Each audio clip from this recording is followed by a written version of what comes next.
Bienvenue sur cette dernière vidéo sur le chapitre 12, dans laquelle nous allons introduire les notions de champ gravitationnel et de champ de pesanteur.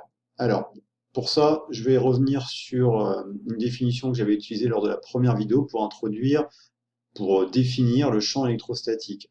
Le champ électrostatique peut être défini comme la force que subirait une charge de plus 1 coulomb. Voilà, si je place une charge de plus 1 coulomb ici, cette flèche-là, qui représente le vecteur champ électrostatique, correspond à la force que subirait cette charge de plus 1 coulomb. C'est une façon de définir le champ électrostatique, et cette façon-là permet de bien relier la notion de champ à la notion de force. Pour le champ gravitationnel, je vais faire la même chose, donc je vais m'appuyer sur l'exemple de la Terre, du champ gravitationnel terrestre, et donc là c'est les lignes de champ gravitationnel. On voit qu'elles sont orientées vers le centre de la Terre pour bien montrer que ce champ-là il est attractif, c'est-à-dire que si je place ici un objet, il va être attiré vers le centre de la Terre. Et donc je peux définir le champ gravitationnel comme étant la force que subirait une masse de 1 kg si je la place à tel ou tel endroit de l'espace. Alors que vaut ce champ ? Ce champ, pour le calculer, je fais la force gravitationnelle que divise la masse. Comme ça, je me ramène à une unité de masse, c'est-à-dire à 1 kg. Pour le calculer, cette force gravitationnelle, j'utilise la formule de Newton vue en classe de seconde. C'est le grand G, là, ça représente la constante de gravitation universelle. Alors, attention de ne pas confondre le grand G ici et ce grand G là, c'est pas les mêmes. Ça, c'est le champ gravitationnel et ça, c'est la constante de gravitation universelle. Ça fait beaucoup de grand G, mais bon, c'est comme ça. Ça, c'est le fameux 6,67 10 puissance 11, qui multiplie la masse de la Terre ici, donc, qui est source du champ gravitationnel, fois la masse test que je vais placer ici, donc dans ma définition elle fait 1 kg, que divise la distance qui les sépare au carré. Donc voilà ce que ça me donne. Et donc je peux représenter par exemple à deux endroits différents le champ gravitationnel. Donc plus la masse test se rapproche de la Terre et plus le champ qu'elle va subir sera important, d'où une longue flèche, et plus au contraire je serai loin de la Terre, et moins le champ gravitationnel sera important, d'où une flèche moins longue ici.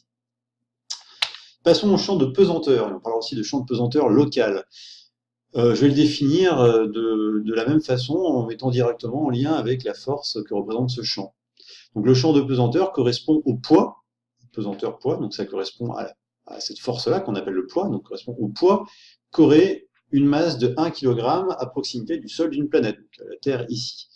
Donc voici ce poids, toujours orienté vers la Terre. Et donc, pour calculer ce champ de pesanteur, je fais le poids que divise la masse de la charge test que je vais placer ici. Comme ça, je me ramène à 1 kg.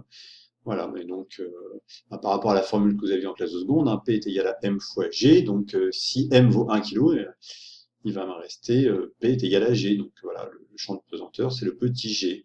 Que vaut-il ? Ce petit g, il dépend de la latitude et de l'altitude. À Paris, il vaut 9,8 newtons par kilogramme, du coup, parce que c'est vraiment la force que subit 1 kg de matière. Voilà. Alors vous allez me dire, mais c'est la même chose que le champ gravitationnel. Pas tout à fait, et on le verra sur la diapositive suivante. Mais tout d'abord, j'aimerais rajouter une information qui correspond au champ de pesanteur quand on le regarde localement. Localement, c'est-à-dire sur une toute petite portion de l'espace. Là, si je regarde sur une assez grande portion de l'espace, j'ai la courbure de la Terre qui intervient, donc le champ de pesanteur, il ne garde pas tout le temps la même direction, sa direction évolue à cause de la courbure de la Terre, et puis il ne va pas garder non plus la même valeur, parce que le poids, on a dit, il dépend de l'altitude, donc plus on est haut en altitude, et plus le champ de pesanteur va être faible. Et au contraire, plus on est proche, et plus il va être important. Mais si on regarde une toute petite portion de l'espace, sur laquelle on a fait un zoom ici. Du coup, là, on voit plus la courbure de la Terre. Et puis, comme on est à des altitudes qui sont quasiment égales, on voit qu'on a un champ qui est identique partout, identique en direction, en sens et en valeur. Donc, on dit que le champ de pesanteur, localement, il peut être considéré comme uniforme. Voilà. Et donc, dernière question, quelle est la différence entre le champ de pesanteur et le champ gravitationnel ? Il est vrai que jusqu'à maintenant, on a confondu en fait le poids et la force gravitationnelle exercée par la Terre. Mais c'est pas tout à fait la même chose en fait. Pourquoi ? Voilà la force gravitationnelle qu'exerce la Terre sur un objet qui se trouve sur son sol. Voilà. Donc cette force, elle est orientée vers le centre de la Terre. Voilà. Mais le poids, lui, n'est pas identique à cette force gravitationnelle, parce que le poids, en fait, représente la force l'ensemble des forces que l'on subit quand on est sur le sol terrestre.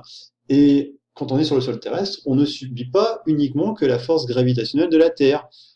On subit aussi la force centrifuge qui est due à la rotation de la Terre sur elle-même. Hein. La Terre, elle tourne sur elle-même, donc un peu comme si vous étiez sur un manège, vous êtes, du fait de cette rotation, vous êtes expulsé vers l'extérieur.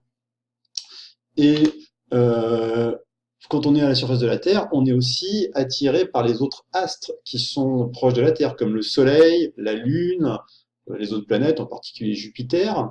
Et donc, le poids, c'est la somme de tout ça. Ce n'est pas uniquement que la force gravitationnelle, gravitationnelle de la Terre, mais c'est la somme de tout ça. Bon, maintenant, en seconde, et on le fera aussi en première, ce qu'on va faire comme approximation, c'est de dire que cette force gravitationnelle de la Terre, elle est beaucoup, beaucoup, beaucoup plus importante que toutes les autres forces. Et finalement, celle que j'ai dessinée en bleu, on peut l'ignorer.